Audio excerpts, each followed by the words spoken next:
Good morning. While listening to Sunday sermons, do you ever feel as if Bruce, Karen, and Corey are speaking directly to you? Has the topic ever been so relevant to your life that it becomes personal?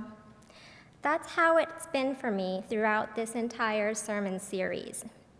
You see, I am alive today because of the courage of my mother and father, and because a church congregation had faith that was stronger than their fear.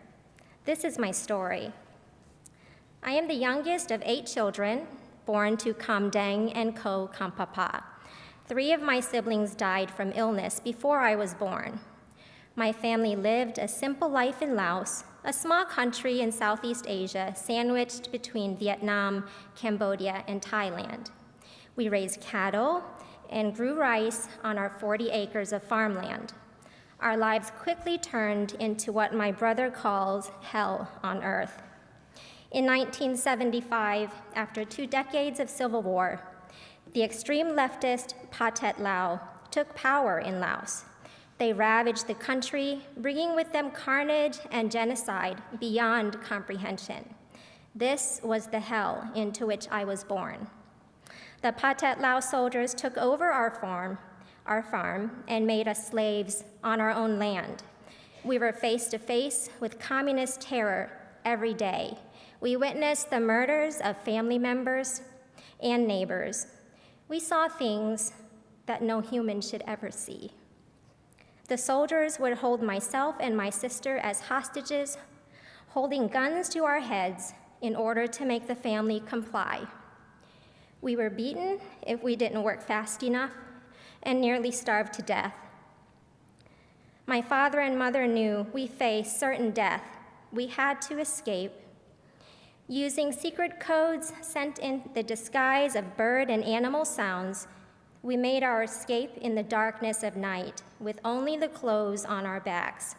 We walked with bare feet through the wilderness into the pitch black night. Finally, at the Mekong River, the border into Thailand, we crossed at the shallowest and narrowest part of the river we could find, as none of us knew how to swim. My parents took one child across at a time, and my oldest sister, Kim, carried me in her arms to safety on the other shore. We found our way to a refugee camp in Thailand in 1978, where we were assigned a refugee number, had our pictures taken, and applied for resettlement. We were now officially refugees. Life at the camp was hard. Our family of 7 lived in a small cubicle with bamboo walls, thatched leaves for a roof, and a dirt floor. The perimeter of the camp was surrounded by barbed wire fences. Food rations were given just once per week. We couldn't get jobs because refugees were not allowed outside the camp.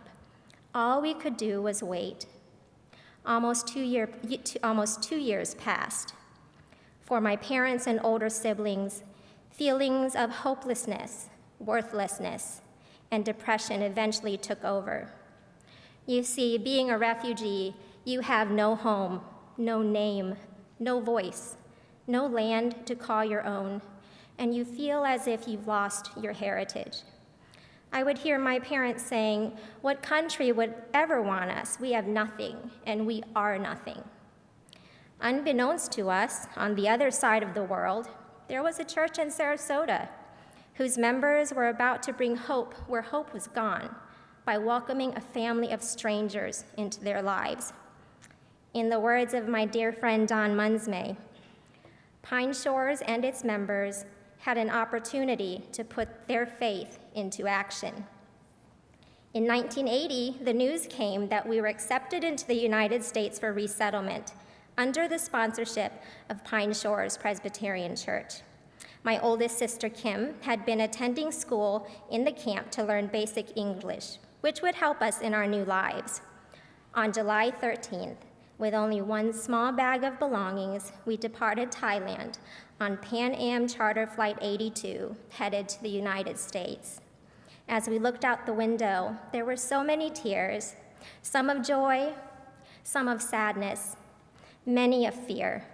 We were leaving our past behind, headed into an uncertain future in a world we knew nothing about. On July 14, 1980, at 10:32 p.m., we arrived in Sarasota. We were welcomed with open arms, warm smiles, gentle hugs, and kind voices. And for a moment, our fears subsided. There were over 50 church volunteers who dedicated their time, energy, and talents in every aspect of our lives, some of which I hold very dear to my heart.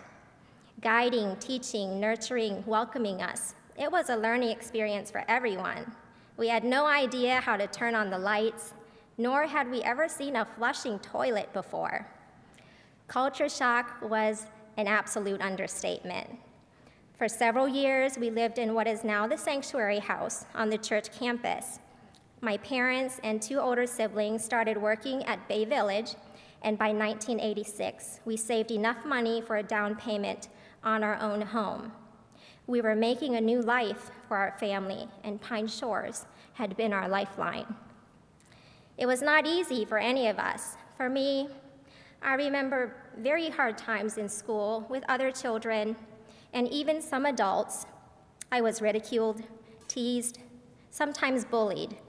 I was called awful names. I've been told to go back to where I came from, that I was not wanted here.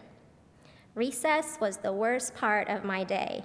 Nobody wanted to play with the girl who looked different and wore the same sweater to school every day because it was the warmest thing I had. At lunch, I sat by myself because no one wanted to sit next to the girl with the funny name and who ate that strange sticky rice stuff for lunch every day. As much as it hurt, I would just smile through it. I had been through so much worse in my life, and I knew the school day would soon be over and I would be with my family and my church again. Pine Shores was my safe haven, where I was welcomed and loved. The hospitality and kindness I received from my church family gave me the strength to overcome all those unkind words, some of which I am still faced with today. Feeling welcomed and wanted made a difference in my life and the life of my family. It taught me that kindness matters. Nowadays, there's no escaping the terrifying images of global terror and refugees fleeing their homeland. It's all over television, the internet, everywhere. It's easy to be frightened of the unknown. It's even easy to be angry sometimes. But for me, those images also remind me of who I am. When I look at that picture of a refugee family fleeing from terror, with their children in their arms, numb with loss and desperation in their tear-filled eyes, I see the faces of my own mother and father.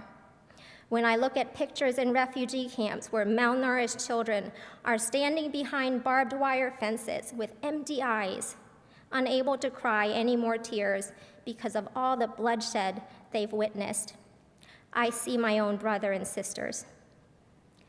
And when I am faced with the image of a small refugee child and her big sister in a war-torn country with fear in their eyes, holding on to each other so tightly because if they let go, they will never see each other again, I see myself. I am no different than them. I am that stranger, that alien, that refugee. We are one and the same. And I know that I must welcome them, just as Pine Shores welcomed me 37 years ago, and just as Almighty God has welcomed me. Thank you.